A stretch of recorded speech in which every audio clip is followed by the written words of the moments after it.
Ladies and gentlemen, welcome to Backstage Pass. My name is Dean Butch. I'm your host of the show. In today's episode, I'm thrilled to be sitting down with a gentleman that is not only the musical host of the Smooth Jazz Cruise, but he's performed on over 500 recordings. He's a Grammy Award-winning artist. He is recognized in the industry as one of the most phenomenal musicians, gentlemen as such. And ladies and gentlemen, it's my honor to introduce you to Mr. Marcus Miller.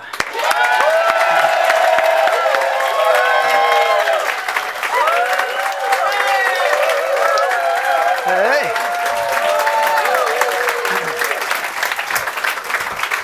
Mr. Dane. What's going on? How did you get Alonzo Bowden to agree to Dance with the Stars? Well, I didn't. I just kind of scheduled him. And actually, when he... You know, that's what he does sometimes. He doesn't tell you, he doesn't call you. You arrive on the ship, and you open up the schedule, and Alonzo goes, "Oh, man, I'm Dancing with the Stars." You know what? That's going to be worth seeing. Well, this afternoon while we were in the office, he tried to get out of it, and I said, I was recently on a phone call with Marcus Miller. Don't put me in it, man. Please don't put me in it. And I said, and you said to me, did you know, are you really going to have Alonzo Dancing with the Stars? And I was like, do you want me to? And he's like, yeah, so there we go. That's what's happening. See, no matter how bad he is, I'm not going to say anything because then I get really killed during his routine when he does his comedy routine. So I'm going to keep my mouth shut. I'm going to laugh silently. Yeah, the comedy routine will be Dancing with the Stars. Yeah. Listen, you've got a new album coming out. Just finished it, just right before the holidays. It's going to come out in March. I work for UNESCO. You familiar with UNESCO? It's like the goodwill arm of the UN. Right? 2 or 3 years ago, you got recognized as an artist for... Artist for Peace. Artist for Peace. But I'm also like the spokesperson for a project called the Slave Roots Project, which just basically raises awareness for young people of like the story of slavery. But anyway, I got into it musically. I was like, you know what I want to do, man? I want to follow the slave roots musically. So I collaborated with some musicians from West Africa, some musicians from South America, from the Caribbean, and from the Delta, right? Just kind of follow the thing. Not anything like, it doesn't sound like historic music. It's contemporary music. But I just involved all these guys, you know. My French came in handy with the West Africans, you know what I mean? Now, did you know these musicians before, or did your management and... I met one guy. His name was Alun. I was in Poland in a jazz festival, and this African guy introduces himself. He says, "Marcus, my name is Alun, but in Senegal, they know me as Marcus. I am the Marcus of Africa." I'm serious. That's what he said. And he handed me his business card, and it said, "Marcus." He said, if you're in Senegal and you say Alun, they won't know who you're talking about. But if you say Marcus, they go, "Oh, yeah, I know Marcus." So anyway, and he thought, he said he listened to me growing up as a kid. He thought I was a white guy, you know what I mean? And he said, like I figured all Americans are white people, you know what I mean? So, but anyway, he was a really nice guy. And I said, look, I want to do this collaboration. And he said, well, I know all the African musicians that you should collaborate with. So he put it together for me. It was really, really nice experience. So I'm really excited for everybody to hear it. You know. And comes out in March? Comes out in March on Blue Note Records. My first record on Blue Note. Thank you. And what a great record label. You've been on a lot of albums, over 500 recordings. You've written for pretty much everybody. Right. Oh, well, you know, a lot of people, yeah. Yeah. You know what happened was I was a musician in New York in the 80s and the 90s. Right. And in New York, you know, everything's compact, you know. So actually in New York, all the recording studios are in the Times Square area. So it's only like 10 blocks. So I could play on a session for George Benson from 10 to 1, and 1:30 I could be playing for Aretha Franklin, you know, 5 minutes away. And so you could really get a lot of work in. So I was just running up and down Broadway, just playing on different people's records. It was a great experience, you know. Were you nervous going into some of those recordings and meeting some of the idols and legends that, you know, you'd listen to yourself? I tell you, the weirdest thing is when you're coming up as a young musician, you're always playing with other musicians who are emulating somebody else, right? So you'll play with a guitar player who thinks he's George Benson, you know, you play with a singer who thinks she's Aretha. So the weirdest thing is when you're in the studio and you got your headphones on, and you're playing and you hear this guitar lick, you go, oh, there's another dude trying to play like George Benson. And then you look at him and go, wait, that is George Benson. Yeah. And I've actually said to people, like, I said, you sound just like Aretha Franklin. Aretha? And she's looking at me crazy, but it's a weird experience because, you know, you're a kid and, you know, everyone's trying to play like Herbie Hancock or everybody's trying to play like all the greats. So to actually play with them is a real mind-tripping experience. Who did you want to play like? I wanted to play like, first I wanted to play like Jermaine Jackson from the Jackson 5. Really? Right? But I realized that it wasn't really Jermaine playing on all those records. Motown was running a scam, you know? It was a guy named James Jamerson. And James Jamerson was the studio musician in Detroit for all the Motown records, and he was just an incredible bass player. I just thought Jermaine Jackson was the baddest 14-year-old bass player ever. And it turns out he is a good bass player, but it was James Jamerson who I was trying to be. And then a guy named Larry Graham. You guys know Larry Graham? He was like one of the first guys to start slapping and plucking the bass. And then a guy named Stanley Clarke, he was my hero for a while, yeah. And then on the jazz side, you know, I love the guys who played with Miles Davis. So a guy named Paul Chambers and a guy named Ron Carter. They were really, really important for me. Let me ask you, when you hear somebody emulate you and impersonate you, there must be a level of flattery, but is there a level of, don't do that? You know, you feel different things at different times. My first reaction when I first heard somebody doing that was, wow, that guy must have listened to the same guys I listened to when he was growing up, you know? And then he'd come up to me after the show, no, I listened to you, you know what I mean? So that was a good way for it to happen because then you realize it's not you they're emulating because you're emulating somebody and it's coming through you. Right. So he's just emulating all the guys behind me, you know what I mean? So it's just a continuum. So it's a good way to think of it so your head doesn't get too big, you know what I mean? Start thinking it all comes from you, you know what I mean? That's not how it works. But, and then some guys you get a little depressed because you can tell they think they're playing like you, but you say, is that what you think I sound like? You know what I mean? So that's depressing sometimes, you know? And then sometimes it's guys who are playing like you better than you. And that's depressing too. You know, like he's playing all my licks from like 5 years ago that I forgot how to play, you know what I mean? So, but it's all really a blessing, man, just to have a sound that anyone would want to emulate, you know? And before we go to commercial break, is there someone that you can name that does play sort of like you, but in your opinion better than you? Yeah, he's right now I think he's 15 or 16 years old. His name is Brandon Rose, and Brandon comes from Detroit. You know, he grew up in the church playing bass, and you know, when we record a record in the studio, you know, for my solo, I'm improvising. I'm just making it up right there. So once it's done, I forgot it, you know? Right. But young Brandon, he's sitting there with headphones on learning every lick. So we did a gig in Detroit, and I invited Brandon up to play with me, and he kicked my ass. because he played my solo from the record note for note. I'm trying to make up some other stuff, you know what I mean? And the people in the audience going, no, that's the way it goes. So that wasn't too cool. But I had a little talk with Brandon after that. Well, we're going to be talking right after this break. Stick around. You're watching Backstage Pass with Marcus Miller. Welcome back to Backstage Pass. I'm sitting down with the incredible Marcus Miller.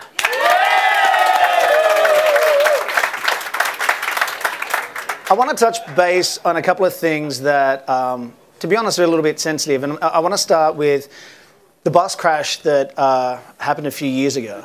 You're on your way to Monte Carlo, right? Yeah, well, we just finished a gig in Monte Carlo at the Jazz Festival, and this is in November.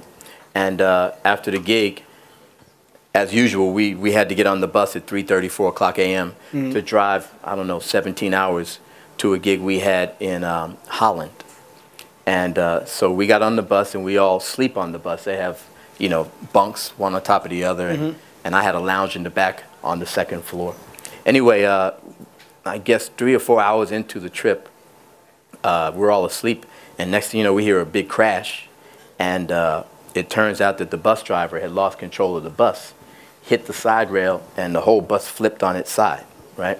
It was horrible. The bus driver, unfortunately lost his life. It was very, very serious. The band, you know, cracked ribs, bruised spleen, you know, couple of, you know, broken bones. Nothing really, really serious compared to the driver, but it was a very, very traumatic experience, especially when we got off the bus. Finally, they kind of got us off the bus, and you turned back and looked at the bus on its side. Wow. And you realize, man, we're in Switzerland with mountains everywhere and tunnels everywhere. I mean, what are the odds that we're on a straight road with no cliffs, nothing, that we were just, you know, actually, as crazy as it sounds, fortunate enough to be right on that kind of a level piece of road, so that it wasn't much, much worse. When that happened and you finally realized what happened and you're there, how long was it until like emergency crews and things like that came? Well, I'll tell you, we were in Switzerland. Yeah. So it seemed like 30 seconds before all of a sudden helicopters were coming out of everywhere, out of nowhere. And, you know, there were those cameras, you know, those remote control cameras that are just flying in the air. Drones? You know, they're all over the place. And they got everybody. There was no hospital that was large enough to take our whole group. We had about 15 people on the bus. So these helicopters came and airlifted people to different hospitals in the area. You know, personally, I didn't feel anything because it was my band, right? And in my band, I've got these incredible young musicians, 21, 22, 24 years old. And all I could think of is, please don't let their career end, you know what I mean, on my gig. You know, so they're all sitting out in front of the bus after the accident, and I'm just going to each guy, just move your fingers for me, okay? Just move your fingers. How's your mouth? Let me see your mouth, you know? I went to each guy because I wouldn't have been able to handle it, you know what I mean, if something like that had happened. And, you know, you think of all sorts of stuff, man, but, you know, at the end of that day, it was a long day. You know, we were in the hospital, got x-rayed. We had to go back to the bus and try to retrieve our stuff, and that was tough. And then we ended up in the hotel finally at night. You know, I was able to contact my wife before the news got out, because the problem was that the, you know, the way the news put it, man, it was like a famous bass player involved in fatal bus accident. Right. You know what I mean? So I was so glad I could get my wife before she read an article like that, you know what I mean? Because that would have been horrible, you know? And the problem was that a lot of my friends didn't get a phone call from me. They had to read that article. Our oldest son, we have 4 kids, our oldest boy read that, you know, that headline. Right. He had a presence of mind to continue reading the article, which said that I was released from the hospital, the last sentence in the article. But it was a long read, you know what I mean? So that was difficult, but the love, man, that we got, man, was just completely overwhelming. Larry Graham, my hero, I told you he's my hero. Yeah. He called me, you know, you okay? And Verdine White from Earth, Wind & Fire, Marcus, are we okay? I was like, I don't know how you doing, but I'm okay, you know. But it was truly a really like life-altering experience. And a few years, I think, before that, you did a Legends tour with Eric Clapton and Sanborn and Joe Sample and Steve Gadd. And then we lost Sample just last year. Oh, man. Joe Sample, you know, he was on the cruise about, was it 3 years ago? 3 years, I think. He was on the cruise 3 years ago, and for those of you who were here, if you were here, you remember, you know what I'm about to say. Joe was on the stage in the middle of the show. He stops the band in the middle of a song and says, wait a minute, I'm sorry, but I got to get these boys right, okay? He had, you know, the young musicians, I don't know if it was the yellow band or the red band. Yeah. When I count off a specific tempo, you all have to play the tempo that I count off, right? And I'm going, yeah. That's old school, you know? Because, you know, the people ask me, what's the difference, you know, between musicians? I said, the young musicians, they grow up with too much love, man. You know, a lot of them grow up in the church, man. You sound beautiful, brother. You know what I mean? That's not how I grew up, man. I grew up with, if you lose the beat one more time, I'm going to cut you, right? Right? Like Richard T. I think I told you the story before. Richard T. was a great piano player, played with Aretha Franklin. I played too many notes in one song when we were recording with Grover Washington Jr. He put a knife up to me right here and said, you don't play anything extra unless I look at you first. And go like that. I was 19 years old, man. I was like, and then somebody told me when he does that, that means he really likes you, right? It's a nice affectionate way. But Joe Sample was the same way. He was hard on musicians, and but I think for the most part, it made you a better musician. You know what I mean? By the way, the one thing you left out in the 10 years, well, it's been 10 years now. So in the 7 years up until Joe had got on the ship, it was the first time that a musician had stopped the show and dropped an F-bomb on stage. Because he did, and for those of you that were there, am I right? He dropped an F-bomb. It wasn't as nice as well, you know, said. it was the iced tea that he was drinking. From Long Island, right? From Long Island. But he's a tremendous musician, man, and the Crusaders were truly a groundbreaking group, you know. And then his solo records, man, he has a record called Carmel. That's just beautiful, Rainbow Seeker. He was such a tough guy, but he's such a romantic guy at the same time, you know. And then, and I grew up listening to those records. My buddy and I would drive my '73 Monte Carlo, man, and just listen to Joe Sample records. And, you know, one day, man, Tommy LaPuma, who was a producer at Warner Brothers, said, "I'm producing Joe Sample." This is like '87. And he said, "Write me something for Joe Sample, man." And I wrote this tune for Joe Sample, and to hear the guy that you've been like driving your Monte Carlo listening to hear him playing your song, man, it was just like very much a high point, you know. And you know, I got to be a very good friend with Joe. He says, "Come meet me at my house in Mammoth." You know, he had a cabin in Mammoth, California. And I said, "Okay, what are we gonna do?" He said, "We're gonna ski." And I said, "Okay, you know, Joe's an old man, you know what I mean? Like, I guess I'll ski with Joe." Boy, that boy hit that mountain, and I did my best to keep up with him, man. And he had been drinking all night, you know. And then he jumped on those skis and whoosh, whoosh, whoosh, and I was like, just a tremendous, tremendous, very unique, one-of-a-kind musician. He will be sorely missed. Absolutely. Hey, stick around. You're watching Backstage Pass with Marcus Miller. Welcome back to Backstage Pass. I'm here with Marcus Miller.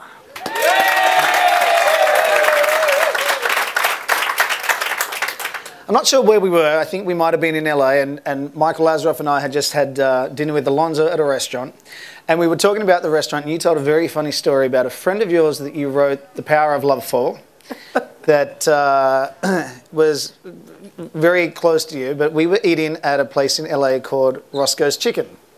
And tell the story about Luther. And okay, I'm going to tell you two stories if you have time. Yeah, okay? we have time. First, the name of the restaurant is Roscoe's Chicken in LA. Very, very famous soul food restaurant, famous for their chicken and waffles, right? Which is, if you say chicken and waffles, you instantly hear soul music in your head. You know what I mean? Anyway, my first story is not Luther. My first story is Wayman Tisdale, right? Yeah.